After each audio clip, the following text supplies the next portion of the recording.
Nous sommes en Eurasie, il y a 30 000 ans. À cette époque, deux espèces redoutables règnent sur la steppe, les hommes et les loups. Ils vivent tous deux en société, ils sont intelligents et très organisés.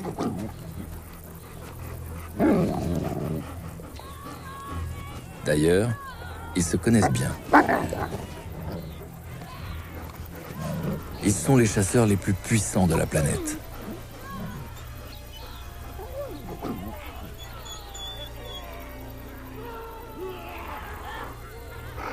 Nos ancêtres chassent comme les loups. Ils suivent leurs proies sur de longues distances et les épuisent. Alors comment se sont-ils rapprochés ?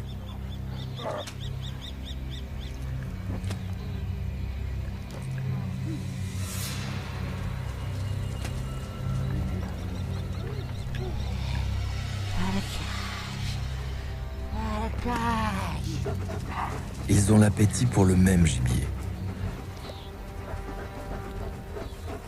Les loups n'attaquent pas les hommes, mais ils sont prêts à leur voler leur proie.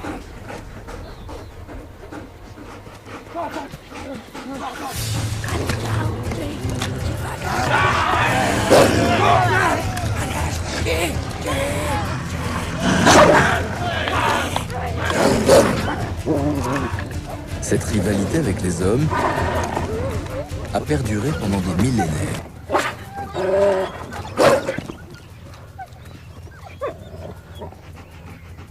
Jusqu'au jour où un loup a modifié son comportement. Vraisemblablement une jeune femelle, timide et vulnérable.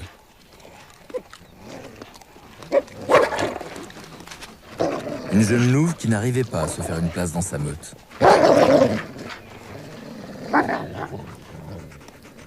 Attendre, toujours attendre.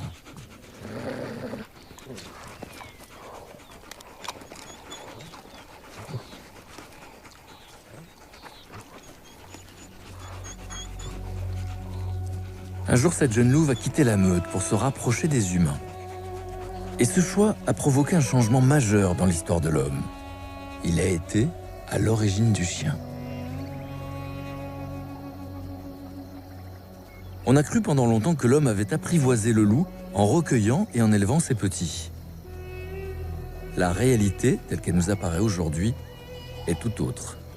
C'est le loup qui a apprivoisé l'homme.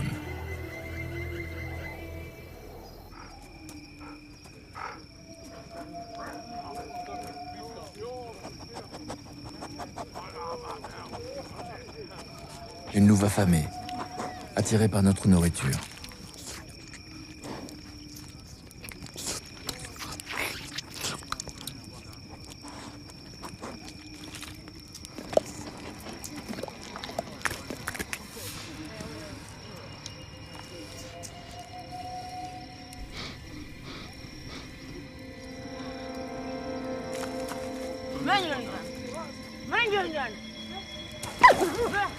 Pour l'homme, le loup est un rival dangereux et astucieux.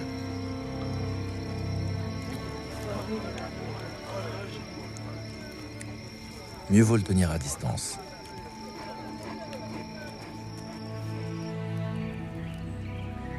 Mais c'est sans compter sur son redoutable pouvoir de séduction.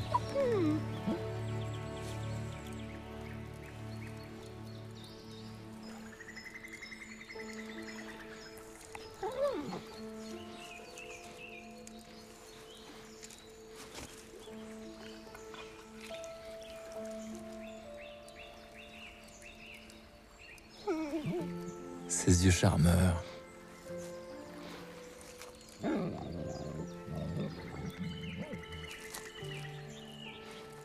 Ses gémissements si attendrissants.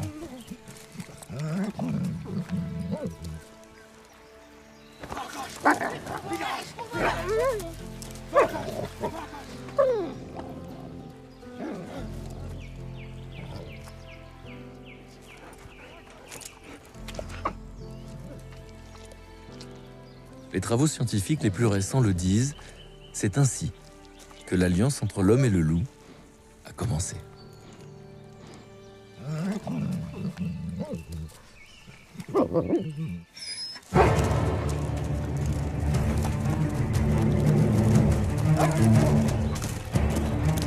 la louve a senti le danger avant tout le monde.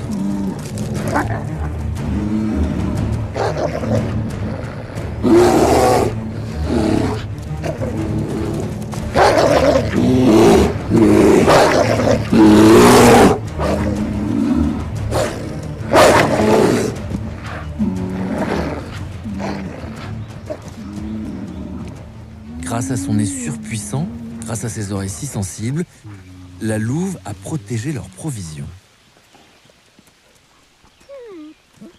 C'est la première qualité que nous avons remarquée. Sa capacité à nous avertir en cas de danger. Cela offrait des possibilités prodigieuses.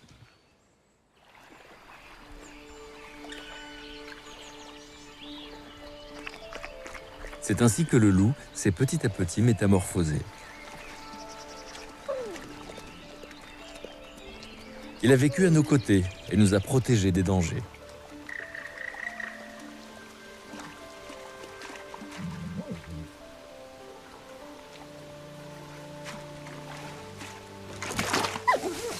Il nous a accompagnés dans nos voyages.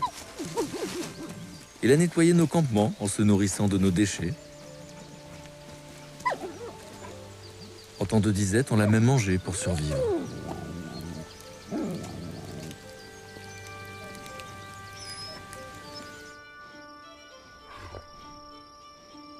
Il nous a chauffés pendant les nuits froides.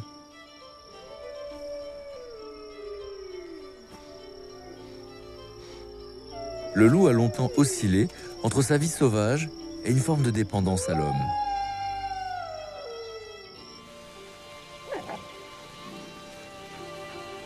Cette affaire ne s'est pas faite en un jour.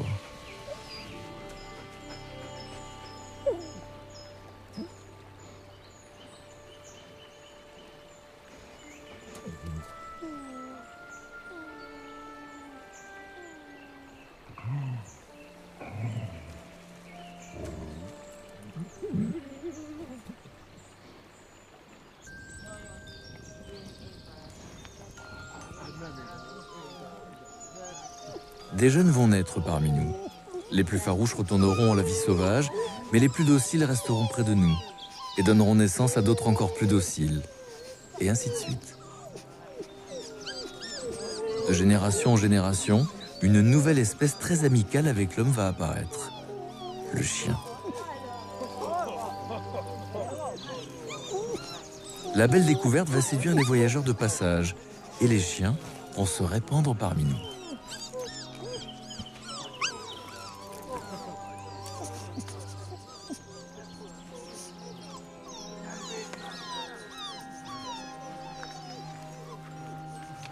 Bientôt sur la planète, l'homme va savoir qu'un pacte est possible avec les loups. Mais personne ne se doute alors de l'extraordinaire potentiel de cette association. On sait aujourd'hui que les chiens qui peuplent la planète, ils sont aujourd'hui 1 milliard, sont tous issus d'un très petit nombre de louves grises, peut-être une dizaine. Tous, sans exception, du minuscule chihuahua au grand Saint-Bernard. Les animaux qui peuplent nos contrées ont de fabuleuses aventures à nous raconter. Ils vivent là, tout proche de nous, à l'abri de nos regards. Ils parcourent des distances immenses au-dessus de nos têtes.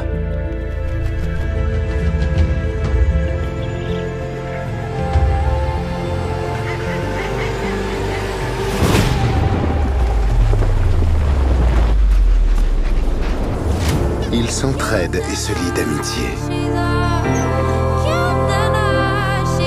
Des hommes et des femmes partagent leur vie.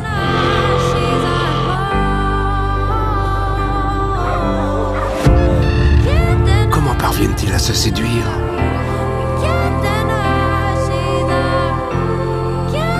À éduquer leurs petits, à conquérir des territoires.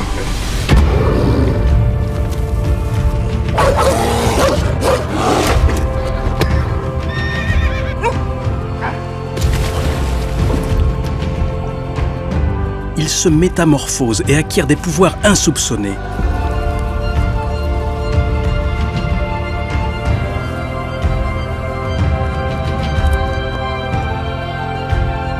Des cimes des plus hautes montagnes jusqu'aux rives de nos océans.